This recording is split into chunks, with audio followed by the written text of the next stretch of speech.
Well, good morning and thank you for being here. I have a very important announcement to share about a complex issue that our administration has been working to address.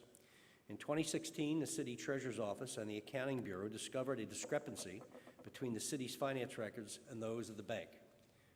This discrepancy was very serious. $40 million was unaccounted for. 7 of the city's 77 bank accounts had not been reconciled for years preceding this administration. I know that this is unacceptable. Taxpayers deserve to know that we manage our finances with fidelity. While the former administration kicked the can down the road to address it, I assure that we are not. The city's treasurer's office has been working diligently to account for the unreconciled funds and has already reduced the discrepancy significantly over the past 9 months of consecutive reconciliations. 90% of our accounts are fully reconciled, and we are continuing with urgency to complete the remaining accounts by the end of this year. We've hired new staff and retained a nationally recognized auditing firm to assist us. The Office of the Inspector General has also been involved with our review of this issue to ensure that no fraudulent activity has occurred. We are reviewing all protocols and procedures and are developing new strategies to prevent a recurrence of this issue. Moving forward, we want to avoid duplicating efforts and to be as efficient as possible. That's why we're here today. I am forming a reconciliation task force to cooperate and coordinate the simultaneous efforts of various agencies and outside consultants. This task force is meant to create a plan. It's not meant to create a plan, but rather to oversee the successful implementation of a plan. The city's treasurer's office has put forth a robust and aggressive plan to complete the reconciliation and will provide regular updates to the task force and the public until full reconciliation is complete. Unlike past mayors, I am absolutely not treating this with nonchalance or apathy. Our administration, particularly the staff of the Finance Department and the Treasurer's Office, take this seriously and approach it with urgency. With the coordinated approach of this task force, we vow we will fix it, and fix it soon, and the taxpayer deserves no less. The task force members include our Chief of Staff, Jane Slusser, Matt Stitt, Chief Financial Officer of Philadelphia City Council, Eric Siegel, Senior Investigator of the Office of the Inspector General, Harvey Rice, Executive Director, Pennsylvania Intergovernmental Cooperation Authority, Rob DeBoe, the city's Finance Director, Rashia Johnson, the City Treasurer, and my friend Jonathan Seidel, former City Controller, who was City Controller for 16 years in our city. The group will be co-chaired by both Jonathan Seidel and Rashia Johnson. Rashia has been exceedingly proactive in addressing the issue during her tenure. I invite her up now to explain more about the format of the meetings and the responsibilities of the task force.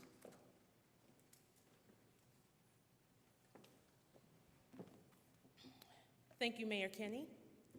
Even as the outside accounting firm continues to work with the Treasurer's Office, it became clear that we needed more coordination on this issue. Full cooperation across agencies represented within the task force will ensure that the efforts are not duplicated, taxpayer funds are used efficiently, and the matter is resolved accurately and quickly.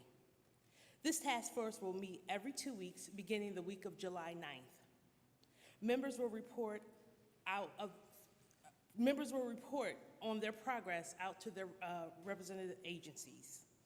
In addition, the task force will receive periodic updates directly from the outside accounting firm that the Treasurer's Office is engaged with.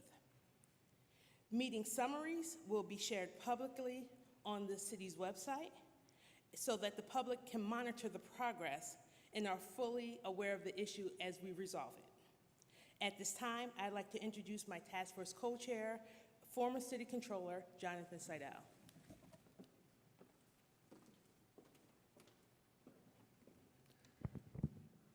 First, let me say how honored I am to have been asked by our mayor to be involved in this task force. Let me also say that in my 40 years of being in politics and elected office, it's the first time I've ever seen a mayor that doesn't just willy-nilly say that something is not an issue, but has actually made sure that he has a task force of those that are stakeholders within our community and the government and for the people of this city. So I just want to say thank you, Your Honor. Thank you for the work that you do.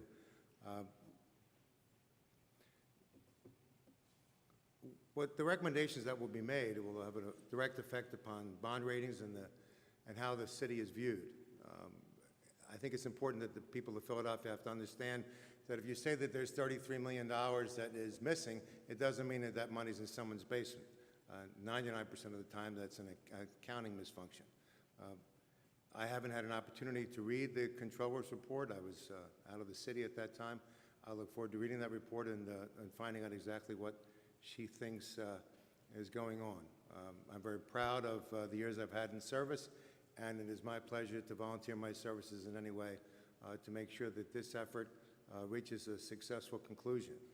I do want to emphasize again how unique this task force is, that you have representatives of council and a variety of stakeholders within the community of our city government, and I do again want to thank Mayor Kenney for asking me to be involved. I'm a citizen of this city, my grandchildren are citizens of this city, and I'm proud to be involved. And the great thing is that there'll be transparency, one of the few times I've ever seen in government where there will be transparency, and every few weeks we'll have a meeting, and the results of that meeting will be on the city's website. So with that, if anyone has any question, I'm more than happy to answer a question, and certainly the treasurer and the mayor of our great city are here to answer questions too. Thank you again. John, thinking your own words as a lawyer, accountant, and CPA, how do your talents come to this task force, and how will you specifically use each of them? Well, I think my history of being the controller of Philadelphia for 16 years and being a CPA and a lawyer will be used in any way that the government needs me to be used. I'm here on a voluntary basis as a citizen. What's important to me is that the situation is reconciled and that there are internal procedures placed so that this never happens again, and the kicking the can down the road, as the mayor said, doesn't occur because Mayor Kenney doesn't want to see that happen during his tenure as mayor of Philadelphia. So I am here to help in any way possible. I think based on my background that I can add some value with the talented people that are on this task force, and certainly have an interplay with the accounting firm that's been hired to assist in this endeavor. Mayor, just to be clear, when you say kicking the can down the road and not like other mayors, you're implying that there's willful neglect on the part of the administration? No, the fact of the matter is that these accounts have not been reconciled since 2010. We discovered the fact that they weren't reconciled, and we started out to solve and fix the problem. So from 2010, 11, 12, 13, 14, 15, it also wasn't reconciled. No one brought it to anyone's attention. When we discovered it, we reported it in the CAFR report. We were transparent about it, and we set out to fix the problem. You'd have to ask the city controller, because she worked in the last administration and in this administration. So I don't know what their conversation was regarding this, but it has not been. I mean, look, I don't mind bearing the weight of what we didn't do, but what another administration also didn't do, and we're fixing it. See, I guess the frustration about this whole thing is we're actually discovered it, recognized it, and are fixing it, as opposed to discovering it, and not fixing it in the last administration. We're fixing it now. Last question. Councilman Delphi last week said about the city controller's report that she's taking the page from Alan Buckler's in order to imply it was political. Do you see those? I have no interest in commenting on that. I mean, that is what it is. The bottom line is that we need to fix it, and she's fixing it, and Rob is fixing it, and Jonathan's helping us fix it, but it's something that's been going on for quite some time. Again, we discovered it, we reported it, and we're fixing it. So I don't know what else we can do.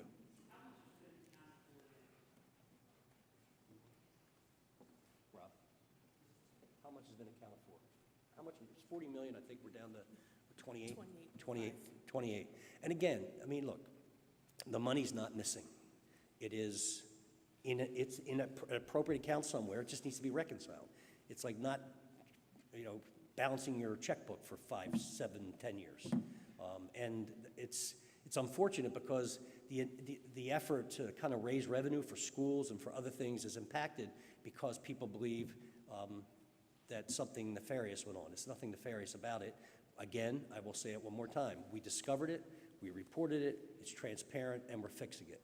I don't know what else I can do. Mayor, sorry if I missed this, but when do you expect the task force to have either a report or something for you? And, as you probably well know, previous administrations have used task force just to kind of get the can down the road. No. The report usually just collects stuff. What are your plans for? Our plan is to reconcile all accounts and to have and to put in place processes and plans that will not let this happen again.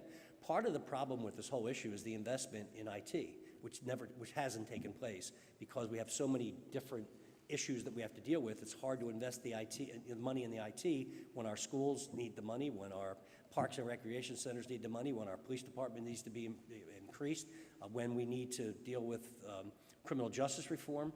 So investment in IT is very expensive and very difficult, and administrations have put it off over the years. And if we had that IT capability, this may have not happened.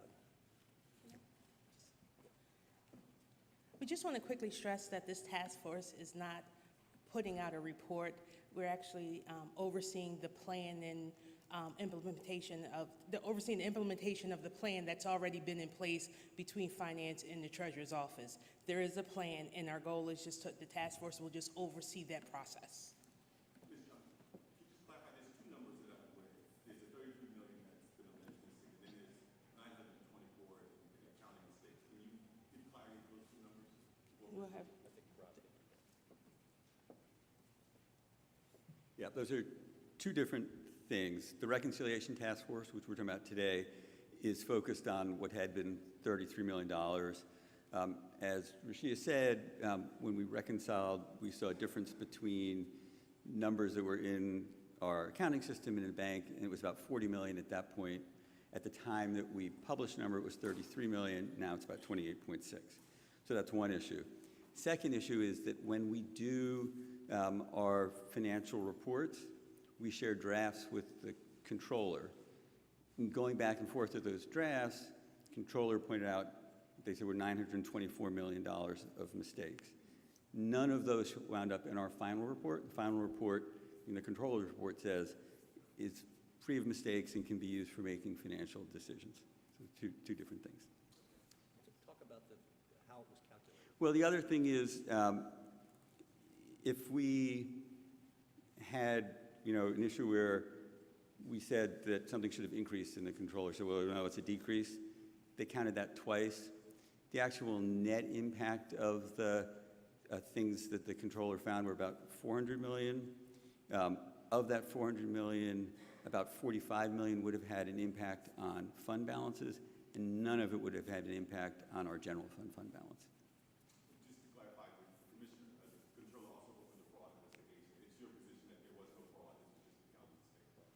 Yeah, we've seen no indication that there's fraud, but we've been keeping the Inspector General up to date on everything that's going on, too. She has representation of the task force. Yes. Oh. And the city controller isn't on the task force. She declined to participate. Did she give a reason why? Okay. Thank you. Mayor, if I may just ask, you and the controller were, I believe, personal friends and obviously worked together also. Do you think, how has this affected your relationship with her now? It seems like, the last She- couple days have been a lot of back and I mean, she will do her job as she sees fit, and we will respond as we see fit. I wouldn't exactly call it a personal friendship. I mean, I'm personally friendly with people who work here, but we don't, Rob and I don't hang out, Rashia and I don't hang out. I mean, the issue is she approached this particular situation the way she did. We responded. I think the frustration is that we discovered it, identified it, made it public, and fixed it. And in the final CAFR report, there are no misstatements. There are no inaccuracies. And again, as you're working through with the controller, and Jonathan knows this from past administrations, there's give and take. You usually don't jump out of the box to have a press conference on the give and take. You usually do it when the final report is issued. The final report has no misstatements or no mistakes, and she is actually in her own report has said that it's a reliable document that can be depended on. So where all this came from is really difficult to understand. I do understand that the taxpayer and the public need answers. We need to be good stewards of what we do here, but to kind of obfuscate this and make it into something that it isn't is unfortunate, and people will take political advantage of what they can take up political advantage of. You say making something into it, when you say missing, that's... It's not missing. That's what I mean, when you say making it into something, they're saying that it's missing. The point is that the inaccuracies of the drafts were reconciled between the Controller's Office and the Finance Department and the Treasurer's Office. So the final CAFR report has no mistakes in it, has no misstatements, has no issues. she has much acknowledged that in her final report about our CAFR statement. So this is kind of like before we fixed everything, and we're in the process of reconciling what we need to reconcile, and we're moving forward. But that should not impact our ability to potentially raise revenue for our schools or for anything else. And that's what's, I guess, what's frustrating and sad about this situation is that somehow there's this belief now that somehow, you know, we did something that we shouldn't have done. That's not the case at all. And she was with us every step of the way, and that's why we were sharing information back and forth. So at the end, when we did do the CAFR report, it would be fine. It would be solid, and it is. Okay. Thank you.